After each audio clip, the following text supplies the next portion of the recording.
নমস্কার বন্ধুরা, আমি প্রতিমার হেসেলে আরও একটি নতুন রেসিপিতে আমি আপনাদের সবাইকে স্বাগত জানাই। আজ আমি আপনাদেরকে তৈরি করে দেখাবো মাত্র 1 কাপ মুসুরের ডাল ও 2টো আলু দিয়ে তৈরি করে নেওয়া যায় এমনই এক সুস্বাদু রেসিপি, যেটা ভাত, রুটি, পরোটার সাথে খেতে দুর্দান্ত লাগে। একটু ভিন্ন স্বাদের কিছু খাওয়ার ইচ্ছে হলে সহজেই বানিয়ে নিতে পারেন এই রেসিপিটি। আসুন দেখে নেওয়া যাক রেসিপিটি কিভাবে বানাবো। রেসিপিটা বানাবার জন্য একটা পাত্রের মধ্যে নিয়ে নিলাম 1 কাপ মুসুরের ডাল। এরপর ডালের মধ্যে জল দিয়ে ডালগুলো 1 থেকে 2 ঘন্টা ভিজিয়ে রাখতে হবে। তবে হাতে বেশি সময় থাকলে আরও বেশি সময় ভিজিয়ে রাখতে পারেন। এরপর ঢাকা দিয়ে রেখে দিতে হবে। এদিকে 2টো আলু খোসা ছাড়িয়ে খুব ভালো করে ধুয়ে নিয়েছি। এখন আলুগুলো গ্রেট করে নিতে হবে। তার জন্য এখানে একটা ছোট ছিদ্রযুক্ত গ্রেটার নিয়েছি, আর এই গ্রেটারের সাহায্যে আলুগুলো খুব ভালো করে গ্রেট করে নিতে হবে। তবে আপনারা ছোট বড় যে কোনো ছিদ্রযুক্ত গ্রেটারের সাহায্যে আলুগুলো গ্রেট করে নিতে পারেন। দেখুন, 2টো আলু খুব ভালো মতো গ্রেট করে নিয়েছি। এখন এই গ্রেট করে নেওয়া আলুগুলো জল দিয়ে খুব ভালো করে ধুয়ে নিতে হবে। আলুগুলো আগে ধুয়ে নিয়েছিলাম, কিন্তু গ্রেট করে নেওয়ার পর আলুর মধ্যে থেকে কষ বেরিয়েছে, সেই জন্য জল দিয়ে খুব ভালো করে ধুয়ে নিতে হবে। 2 থেকে 3 বার জল পাল্টে পাল্টে আলুগুলো খুব ভালো করে ধুয়ে নিতে হবে। দেখুন, 2 থেকে 3 বার জল পাল্টে আলুগুলো খুব ভালো মতো ধুয়ে নিয়েছি। আর আলু থেকে জল ঝরানোর জন্য আলুগুলো একটা ছাঁকনির মধ্যে নিয়ে নিয়েছি। এখন আলুগুলো হাত দিয়ে চিপে চিপে আলু থেকে জল একেবারে আলাদা করে নিতে হবে। আলু থেকে জল খুব ভালো মতো আলাদা করে নিয়েছি।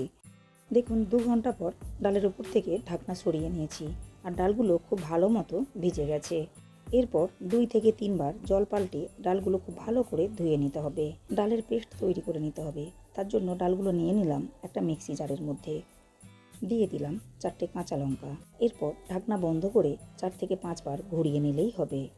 দেখুন, ডালের পেস্ট তৈরি করে নিয়েছি। এরপর গ্যাস ওভেনে কড়াই বসিয়ে কড়াইয়ের মধ্যে দিয়ে দিলাম 1 টেবিল চামচ পরিমাণ সরষের তেল। তেলের মধ্যে দিয়ে দিলাম হাফ চা চামচ পরিমাণ গোটা জিরে। জিরে খুব ভালো মতো ভেজে নেওয়ার পর তেলের মধ্যে দিয়ে দিতে হবে আগে থেকে গ্রেট করে নেওয়া আলু। এরপর কয়েক সেকেন্ড নাড়াচাড়া করে আলু খুব ভালো মতো ভেজে নিতে হবে। দেখুন, আলু নাড়াচাড়া করে খুব ভালো মতো ভেজে নিয়েছি। এখন এই ভেজে নেওয়া আলুর মধ্যে দিয়ে দিতে হবে আগে থেকে তৈরি করে নেওয়া ডালের পেস্ট। আবারও নাড়াচাড়া করে খুব ভালো করে মিশিয়ে নিতে হবে। আলু ও ডালের পেস্ট খুব ভালো মতো মিশিয়ে নিয়েছি। এখন এর মধ্যে দিয়ে দেবো কয়েকটা গুঁড়ো মশলা। দিয়ে দিলাম পরিমাণ মতো লবণ। দিয়ে দিলাম 1 চা চামচ হলুদ গুঁড়ো, 1 চা চামচ জিরে গুঁড়ো, 1 চা চামচ ধনে গুঁড়ো, হাফ চা চামচ লাল লঙ্কার গুঁড়ো। এখন লো ফ্লেমে সমস্ত উপকরণগুলো নাড়াচাড়া করে খুব ভালো মতো মিশিয়ে নিতে হবে। সমস্ত উপকরণগুলো নাড়াচাড়া করে খুব ভালো মতো মিশিয়ে নিয়েছি। দেখুন, মিশ্রণটা তৈরি হয়ে গেছে। এখন এটা নিয়ে নিতে হবে অন্য একটি পাত্রে। এখানে একটা থালার মধ্যে 1 চামচ পরিমাণ সাদা তেল দিয়ে খুব ভালো করে ব্রাশ করে নিতে হবে। এরপর তেল লাগানো থালার মধ্যে নিয়ে নিতে হবে আলু ও ডালের পেস্টের মিশ্রণ। এরপর আলু ও ডালের পেস্টের মিশ্রণটা হাত দিয়ে চেপে চেপে এইভাবে চৌকো শেপ দিয়ে নিতে হবে। এরপর ডোটা খুব ভালো করে ঠান্ডা করে নিতে হবে। এখন এটা কেটে নেওয়ার জন্য একটা ছুরিতে খুব ভালো করে তেল লাগিয়ে নিয়ে ছোট ছোট টুকরো করে চৌকো শেপে কেটে নিতে হবে। আমি চৌকো শেপে কেটে নিয়েছি। আপনারা নিজের পছন্দ মতো যে কোনো শেপে কেটে নিতে পারেন। এখন এগুলো ভেজে নিতে হবে। তার জন্য গ্যাস ওভেনে একটা কড়াই বসিয়ে কড়াইয়ের মধ্যে দিয়ে দিলাম পরিমাণ মতো সাদা তেল। তেল খুব ভালো মতো গরম করে নেওয়ার পর তেলের মধ্যে দিয়ে দিতে হবে আগে থেকে কেটে নেওয়া নাস্তাগুলো। এরপর মিডিয়াম ফ্লেমে নাস্তাগুলো প্রায় 3 থেকে 4 মিনিট সময় নিয়ে উল্টে পাল্টে লাল করে ভেজে নিতে হবে। দেখুন, মিডিয়াম ফ্লেমে নাস্তাগুলো খুব ভালো মতো লাল করে ভেজে নিয়েছি। এখন তেল ঝরিয়ে উঠিয়ে নিতে হবে। পরের ব্যাচের নাস্তাগুলো এভাবেই ভেজে নিতে হবে। এখন গ্রেভি বানিয়ে নেওয়ার জন্য ওই তেলের মধ্যে দিয়ে দিলাম 1 চা চামচ পরিমাণ চিনি। দিয়ে দিলাম একটা তেজপাতা। প্রথমে তেলের মধ্যে চিনি দেওয়ার ফলে তরকারির স্বাদ ও কালার দুটোই খুব ভালো আসে। দেখুন, চিনির দানাগুলো খুব ভালো মতো গলে গেছে। এই সময় দিয়ে দিতে হবে গোটা মশলাগুলো।